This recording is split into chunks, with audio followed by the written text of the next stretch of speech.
Larry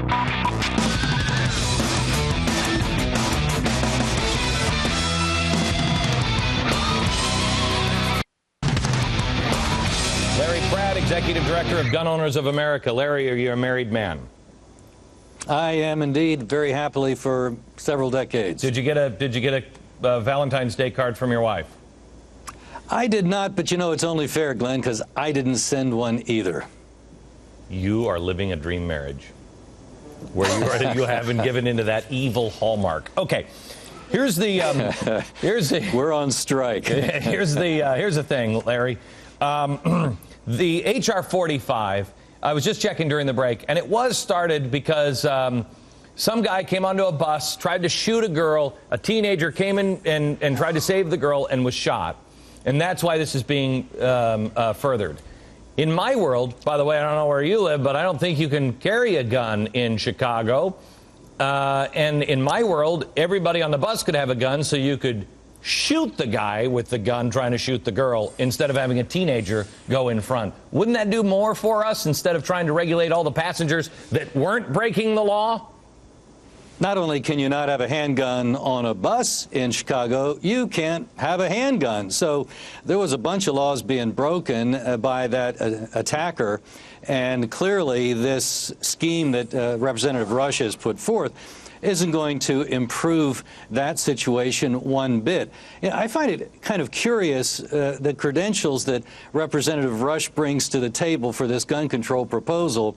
This is a fellow that several decades ago was a very active, in fact, one of the founding members of a gang of street thugs called the Black Panthers.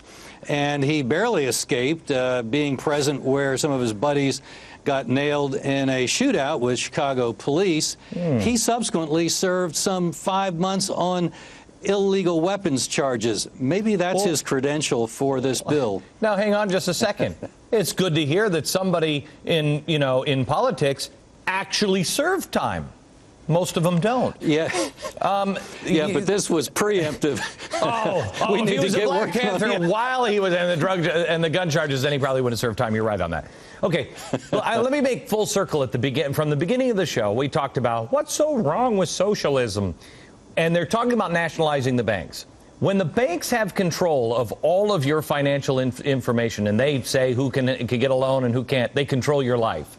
In this bill, which you don't have to worry about because it was already in the stimulus bill, they want all of your medical records if you want to get a gun.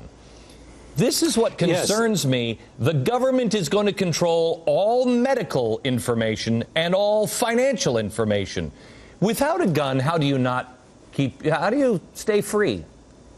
Well, that's a very good question, and perhaps that's what was uppermost on Representative Rush's mind. You put your finger on, I think, one of the real key problems and why Gun Owners of America made this a gun vote. We're rating the vote on the government stimulus plan because we think it stimulates the government's growth as a gun vote, precisely because these medical records being made available through a uniform database and millions of dollars being made available for it mean that people who have certain medical diagnoses on their record will be deemed to be not worthy of having a gun, no trial, no due process. They're just without their right to keep and bear arms. All right. Thank you very much, sir. We'll talk again. Up next, final thoughts on President's Day.